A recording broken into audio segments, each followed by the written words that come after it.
नमस्कार साथियों, मैं कुंदन कुमार स्वागत करता हूं डीसी यानी डेली करेंट अफेयर्स एनालिसिस के शानदार सेशन में। दोस्तों इस सेशन में आप उन चुनिंदा प्रश्नों के संग्रह के अलावा उन प्रश्नों को भी देखेंगे जो पिछले किसी एग्जाम में पूछा जा चुका है या पूछे जाने की संभावना है दोस्तों चलिए शुरू करते हैं, आगाज करते हैं, श्री गणेश करते हैं आज के शानदार सेशन का एक शानदार मोटिवेशनल कोटेशन के साथ। उम्मीदों के दिए बुझाए नहीं करते, उम्मीदों के दिए बुझाए नहीं करते, दूर हो मंजिल पर पांव डगमगाए नहीं करते, दिल में जिसके जज्बा मंजिल छूने का हो वो मुश्किलों से कभी घबराए नहीं करते हैं। दोस्तों जिसके अंदर कुछ करने की इच्छा हो, कुछ करने की चाहत हो और दुनिया में कितनी भी बड़ी बाधा हो, कितनी भी बड़ी मुश्किल हो, उससे वह कतई नहीं घबराता है दोस्तों।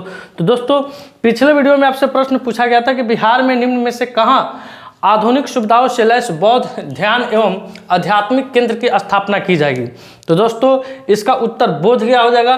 बोधगया में दोस्तों आधुनिक सुविधाओं से लैस बौद्ध एवं ध्यान आध्यात्मिक केंद्र की क्या की जाएगी, स्थापना की जाएगी। दोस्तों अब आते हैं अगले प्रश्न की तरफ। अगला प्रश्न आपकी स्क्रीन पे आ रहा है दोस्तों। विश्व स्वास्थ्य संगठन क्या है दोस्तों? विश्व स्वास्थ्य संगठन जिसको आप लोग क्या किस नाम से जानते हैं? WHO के नाम से जानते हैं, यानी वर्ल्ड हेल्थ ऑर्गेनाइजेशन, जिसकी अगर मुख्यालय की बात की जाए, विश्व स्वास्थ्य संगठन की अगर हम मुख्यालय की बात करते हैं दोस्तों तो जिनीवा स्विट्जरलैंड में है। इसकी स्थापना हुई थी 7 अप्रैल 1948 ईस्वी को। इसकी अगर स्थापना की बात की जाए तो 7 अप्रैल 1948 ईस्वी को जिनीवा स्विट्जरलैंड में इसकी स्थापना हुई थी दोस्तों। इसी के याद में हर एक साल हम लोग 7 अप्रैल को, कब दोस्तों? 7 अप्रैल को विश्व स्वास्थ्य दिवस के रूप में मनाते हैं दोस्तों। अब आते हैं अगले पेज पर। अगला पेज है दोस्तों आपके स्क्रीन पे, उत्कल दिवस कब मनाते हैं? क्या है दोस्तों? उत्कल दिवस कब मनाते हैं? विश्व ऑटिज्म जागरूकता दिवस कब मनाते हैं? हिंदी रंगमंच, अंतर्राष्ट्रीय खदान दिवस, राष्ट्रीय समुद्री दिवस, विकास और शांति के लिए अंतर्राष्ट्रीय खेल दिवस।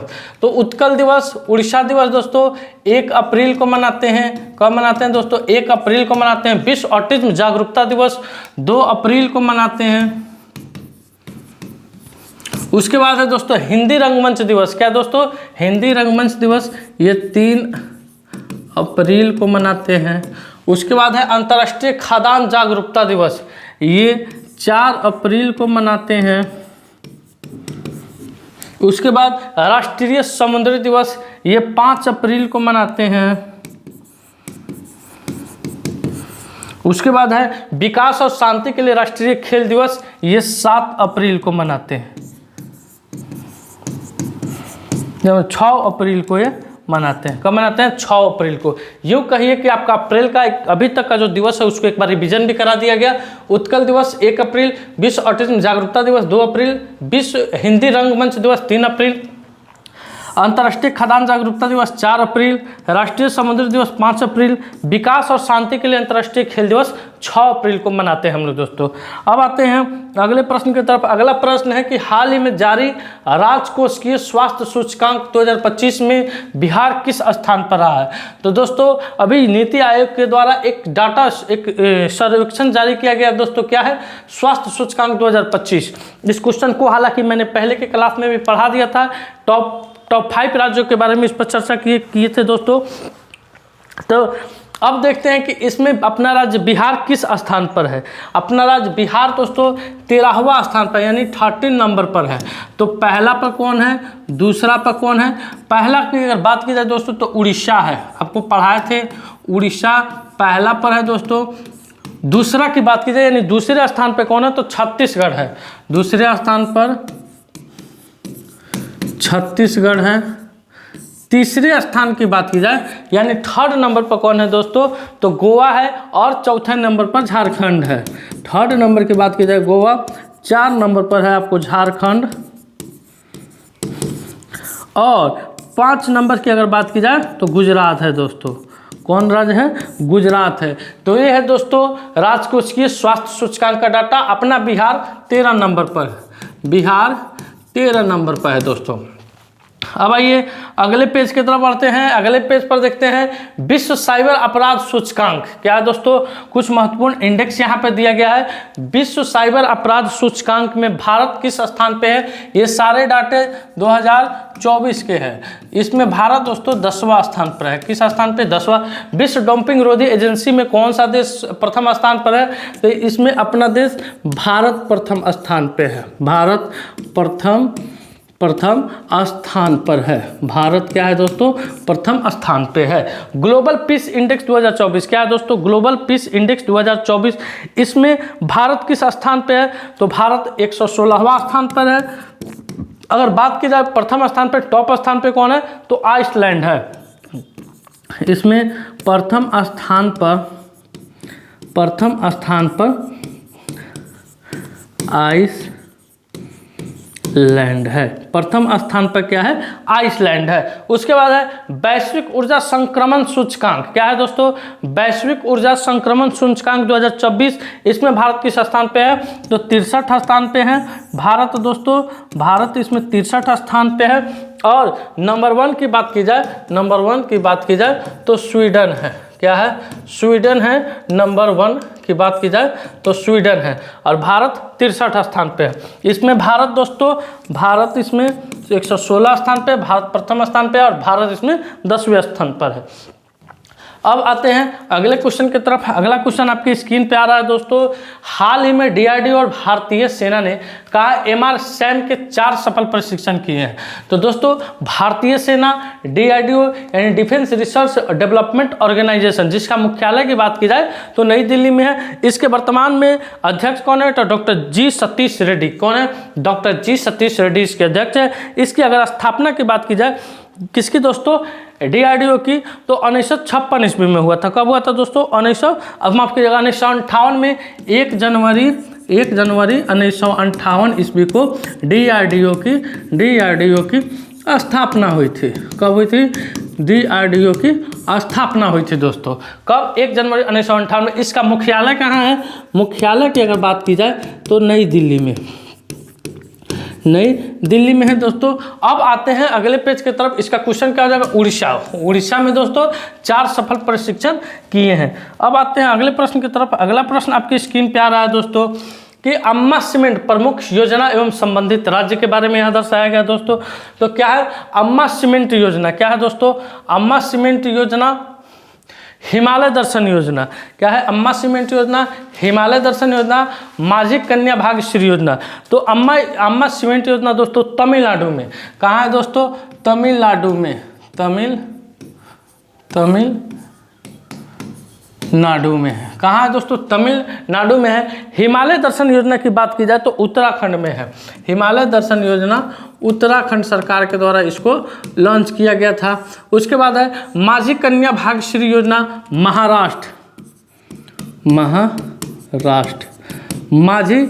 माझी कन्या भाग्यश्री योजना महाराष्ट्र। राजीव आरोग्य योजना। क्या है दोस्तों? राजीव आरोग्य योजना कर्नाटक। राजीव आरोग्य योजना कर्नाटक।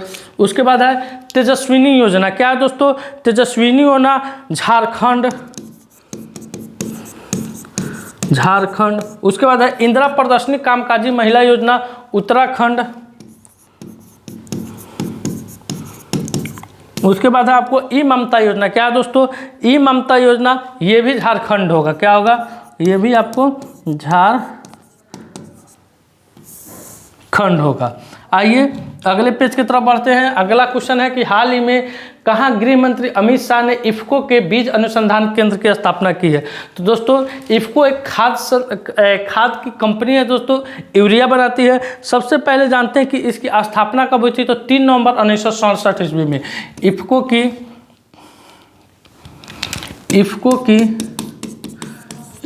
की स्थापना की अगर बात की जाए, स्थापना की तो 3 नवंबर 1967 ईस्वी को हुई थी। अभी हाल फिलहाल में भारत के गृह मंत्री अमित शाह के द्वारा गुजरात में इफ्को के बीज के अनुसंधान केंद्र की क्या की गई है? स्थापना की गई है। ये दोस्तों भारत के गृह मंत्री है मोटा भाई अमित शाह जी। अब आते हैं अगले पेज की तरफ। अगला पेज देखते हैं दोस्तों। कुछ लिमिटेड है दोस्तों, इंजीनियर्स इंडिया लिमिटेड, उसके बाद भारतीय इलेक्ट्रॉनिक्स लिमिटेड, उसके बाद हिंदुस्तान इलेक्ट्रॉनिक्स लिमिटेड और महानगर टेलीफोन निगम लिमिटेड MTNL। ये भारत की नवरत्न कंपनियों में से, भारत की जितनी 12 नवरत्न महानवरत्न कंपनियां हैं उनमें से एक है दोस्तों।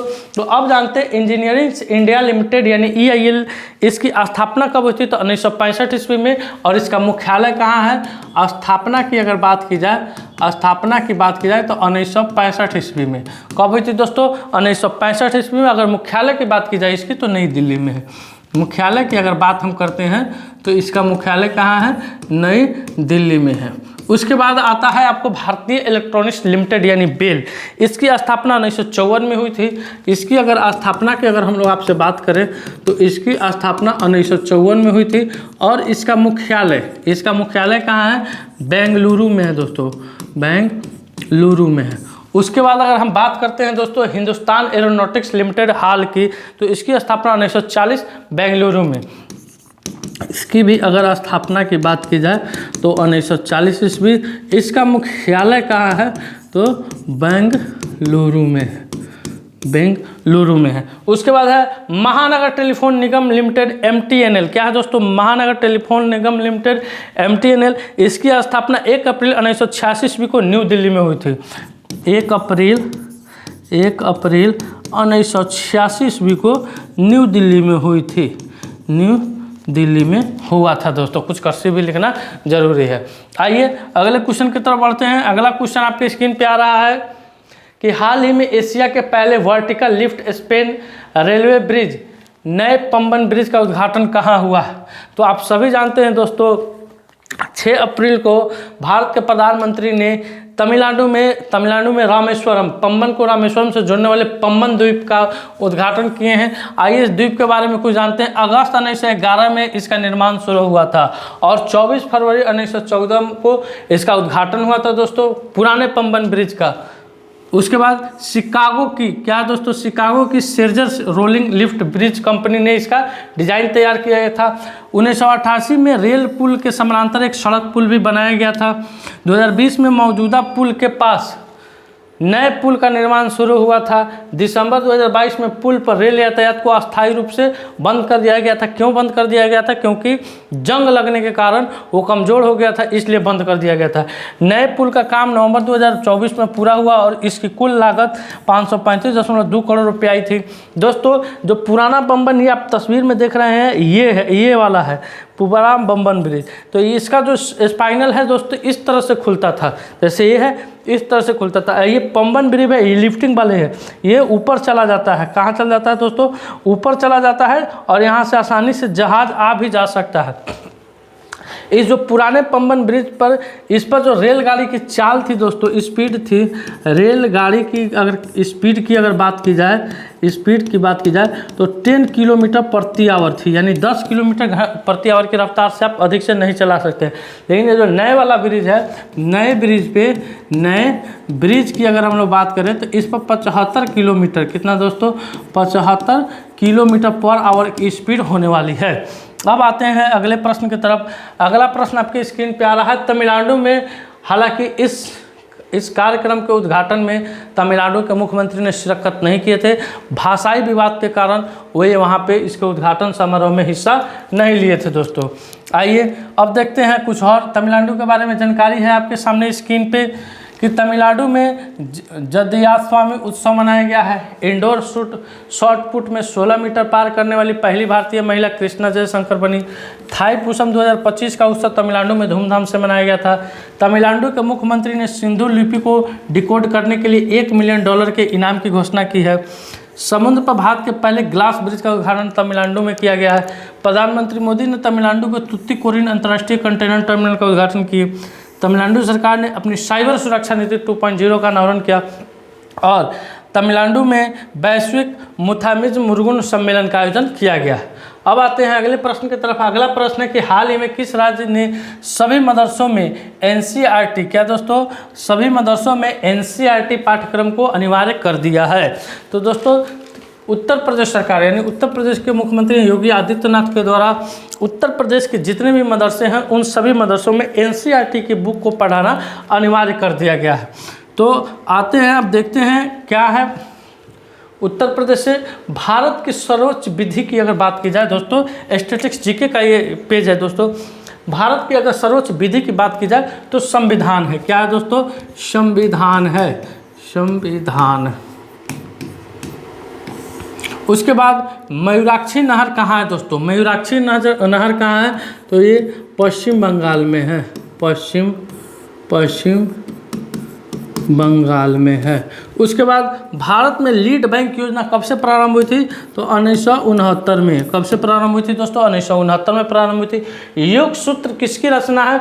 पतंजलि की, पतंजलि। योग सूत्र की अगर बात की जाए किसकी रचना है? पतंजलि की। मिताक्षरा का संबंध किससे है?